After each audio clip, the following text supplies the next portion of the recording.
到了这个年纪，你会发现一个很有趣的现象，那就是葬礼参加的比婚礼多。我常常坐在葬礼的第一排，看住那些穿住黑色礼服的人，但我看到的不是悲伤，而是算计。我看到儿子眼里闪烁住对遗产的渴望，我看到合死人脑子里盘算住股权的分割，我甚至看到死者生前最爱的孙子正急不可耐地想要卖掉爷爷的老房子，去换一辆红色的法拉利。这很残酷，但这就是真实的世界。你们很多人都在羡慕我，你们羡慕我是伯克希尔的副主席，羡慕我有几十亿美元的财富，羡慕我受人尊敬。你们看住我的银行账户，觉得那是天堂。但我告诉你们，如果你们能钻进我的脑子里待上1分钟，你们可能会吓得逃跑。因为我这辈子见过太多富裕家庭的崩塌，见过太多聪明人因为一个愚蠢的念头而输得精光。很多人问我，查理，你成功的秘诀是什么？他们期待我给出一个股票代码，或者一个预测未来的公式，但我给他们的回答往往让他们想打我。我告诉他们，我这辈子之所以能成功，不是因为我比别人聪明，而是因为我比别人更懂得如何避免愚蠢。你们在谁命追求赢，而我这辈子只做一件事，就是确保自己不会输。今天我想和你们聊聊我这99年来看到的关许钱、关许人性、关许爱的3个最致命的幻觉。这3个幻觉正在像白蚁一样悄悄蛀空你们的银行账户，腐蚀你们的灵魂，甚至毁掉你们最爱的孩子。这不是危言耸听，请看看你们周围，为什么有那么多穿著名牌西装、开住豪车的中产阶级，每天晚上却焦虑地睡不住觉？为什么有那么多受过高等教育的精英，在股市里像赌徒一样输掉了孩子的学费？为什么有那么多含住金汤匙出生的富二代，最后变成了吸毒者和废物？这一切的根源都在碗里你们相信了错误的东西。今天我要把这些裹住糖衣的砒霜一颗一颗地剥开给你们看。首先，我们要谈谈第一个致命的陷阱，我称之为贫穷的税收。这是一个专门为中产阶级和渴望变富的年轻人设计的局。你们环顾四周，看看现在的社会，商家和广告商利用了人类大脑中最原始的弱点，那就是多巴胺和社会认同感。他们告诉你，消费就是幸福。他们告诉你，你之所以不快乐，是因为你没有拥有那款最新的包，没有开上那辆最快的车。这在心理学上叫做狄德罗效应。也就是说，当你拥有了一件新物品后，为了与之匹配，你会不由自主地配置更多的新物品，最后陷入一种欲望的死循环。我就见过这样一个年轻人，我们姑且叫他约翰。约翰是个优秀的律师，年薪几十万。按理说他应该很富足，但他却是个典型的月光族。为什么？因为他觉得作为一个精英律师，他必须开一辆豪车来证明自己的身份。烟是他贷款买了一辆保时捷，有了保时捷，他觉得自己住的公寓配不上这辆车了。咖是他又换了大房子，换了大房子，他又觉得家具不够气派，身上的西装不够高档。就这样，他一步步把自己变成了银行的奴隶。他每天工作16个小时，不是为了自己的梦想，而是为了支付这些身外之物的利息。在我的眼里，约翰虽然穿着阿玛尼，但他其实是个穿着华丽囚服的囚犯。他缴纳了一种全世界最昂贵的税，叫做面子税。这是一种自愿缴纳的智商税。很多人以为花出去的钱才是财富，错了，大错特错。花出去的钱是别人的财富，只有留在你口袋里的变成了资产的钱才是你的财富。我和沃伦·巴菲特这辈子最不喜欢的一件事，就是通过消费来证明自己。你们如果在大街上看到我，会发现我开住普通的车，住几十年的老房子，坐飞机经常用经济舱。有人嘲笑我是吝啬鬼，我从不生气，因为我觉得他们很可怜，他们需要靠外部的积分牌来证明自己，而我不需要。我知道我是谁，我知道我的账户里躺住的是真正的士兵，他们每天都在为我攻城略地，产生复利。如果你想在未来10年翻身，你必须学会的第一件事，就是砍掉这种为了给别人看而进行的消费。当你想买一个昂贵的东西时，问自己一个问题：如果这个东西不能发到社交网络上，如果我周围的人都看不到我拥有它，我还会买吗？如果答案是不会，那就立刻把钱包收起来，因为那不是你的需求，那是你的虚荣。把这笔钱省下来，这就是你未来的子弹。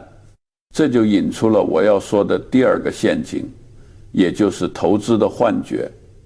当你终于省下了一笔钱，有了子弹，你最容易犯的错误是什么？是急躁，是想赚快钱。我经历过大萧条，经历过互联网泡沫，经历过金融危机。我见过太多人在美联储降息的时候欢呼雀跃，觉得机会来了，牛市来了。让我给你们讲个真实的故事。1999年，互联网科技股疯狂上涨，那时候所有人都觉得传统行业过时了，巴菲特和我过时了。我认识一个非常聪明的基金经理，叫迈克尔，他是斯坦福的高材生，智商绝对超过140。一开始他还能保持理性，知道那些科技公司没有利润，估值太高。但是当他看到身边的傻瓜都在赚钱，当他的投资者开始质疑他为什么跑输大盘时，他的心理防线崩溃了。这种心理压力在心理学上叫做社会性强迫。当整个系统都在奖励错误的行为时，保持正确是极其痛苦的。迈克尔最后没能扛住，他在泡沫最高点冲进了科技股，结果你们都知道了。2000年泡沫破裂，他的基金在3个月内亏损了70%。他不仅输光了客户的钱，也输光了自己的职业生涯。最后一次见他，他眼神空洞，头发花白，完全没了当年的意气风发。他输在哪里？他输在相信了3个幻觉。第一是财富幻觉，当降息周期开始，流动性泛滥，资产价格上涨，你的股票涨了，房子涨了，你觉得自己变富了，但这只是数字游戏，因为通胀也在涨，汉堡的价格在涨，医疗的费用在涨，你的购买力其实并没有增加，你只是被名义上的数字欺骗了。第二是能力幻觉，在牛市里赚钱太容易了，你买什么都涨，严是你开始觉得自己是股神，觉得自己有天赋，其实你只是运气好，站在了风口上。正如沃伦所说，只有退潮的时候，你才知道谁在裸泳。那些在降息周期里靠运气赚来的钱，通常会在加息周期里靠实力输回去。第三是安全幻觉。当市场波动率下降，股票稳步上涨时，你觉得风险很低，建议是你开始加杠杆借钱投资，但这是最危险的时刻。低波动不等于低风险，这就像暴风雨前的宁静。如果你习惯了用最近3个月的经验去推断未来，你就会死得很惨。我和沃伦之所以能活到今天，并且赚到这么多钱，不是因为我们在牛市里跑得最快，而是因为我们在熊市里活了下来。我们从不做空间套利，也就是试图在同一时间买低卖高，战胜市场上的对手，那是天才玩的游戏。我们做的是时间套利，我们在时间的错位中寻找机会。当别人都疯狂的时候，我们恐惧，我们持有现金，坐住不动。当别人都绝望的时候，我们贪婪，我们进场捡便宜。这需要极强的定力，这是一种违背人性的修炼。如果你想投资，请记住我的一个原则：利率就像物理世界里的引力，当利率降低，引力减弱，所有资产都会飘起来，连垃圾都会飞上天，但引力总会恢复。当利率升高，那些飘在天上的东西会重重地摔下来。你必须确保，当引力恢复时，你脚下有坚实的土地，而不是在万米高空自由落体。说完了钱，说完了投资，最后我要谈谈一个更重要的话题，那就是传承。这也是很多富裕家庭和中产阶级最容易犯的错误。我有8个孩子，几十个孙辈。人们常问我，查理，你打算给孩子留多少钱？我的回答是，我每天都担心给他们留得太多。我见过太多含住金钥匙出生的孩子，最后变成了社会的寄生虫。为什么？因为父母太爱他们了，这种爱变成了一种诅咒，我称之为经济吗啡。当你把一大笔钱给一个还没有建立正确价值观、没有受过苦的孩子时，你实际上是在剥夺他在这个残酷世界上独立生存的能力。想象一下，你养了一只鹰，你每天喂它最好的牛肉，把它关在恒温的笼子里，不让它经受风吹雨打。你以为这是爱，但等到你老了死了，这只鹰必须自己面对天空的时候，它会怎么样？它3天都活不了，因为它忘了怎么飞，忘了怎么捕猎。它只会站在树枝上，等住牛肉从天上掉下来。现在很多父母就是在做这样的事。你们省吃俭用，给孩子买名牌，安排最好的学校，甚至帮他们买房买车，解决一切麻烦。你们剥夺了他们受苦的权利。我告诉你们，有3样东西，我坚决不会留给我的孩子。如果留给他们，那就是给他们喂毒药。第一样是超出他们管理能力的巨额财富，钱必须跟能力匹配。如果一个孩子没有足够的智慧和自制力，给他巨款只会加速他的毁灭。他会用这些钱去买更贵的毒品，去赌博，去过糜烂的生活。我和沃伦的观点一致，给孩子的钱应该刚好够他们觉得自己什么都能做，但又不至于多到让他们觉得自己什么都不用做。第2样是特权感，这是比钱更可怕的东西。很多父母动用关系帮孩子解决学校的麻烦，帮孩子找工作，这让孩子觉得规则是不适用于我的，我是特殊的，这就培养出了傲慢，而傲慢是灾难的开始。在伯克希尔，我和沃伦有个规矩，我们的孩子不能因为姓氏享受任何特权。他们想进公司，必须像普通人一样投简历，从基层做起，因为只有通过自己努力赢得的东西，才能带来真正的自尊。靠父母的特权得到的，内心永远是虚的。第三样是必须完美的期待，这是很多中产阶级父母的通病。你们自己活得焦虑，就把希望寄托在孩子身上。你们要求孩子上名校，进投行，每一步都不能出错，这不是爱，这是情感绑架。你们把孩子当成了投资产品，这种压力会摧毁孩子的创造力和幸福感。我对我的孩子只有3个要求：诚实、勤奋、可靠。只要做到这3点，哪怕他是个园丁，我也为他自豪。那么，如果不留钱，不留特权，我们该留什么给孩子呢？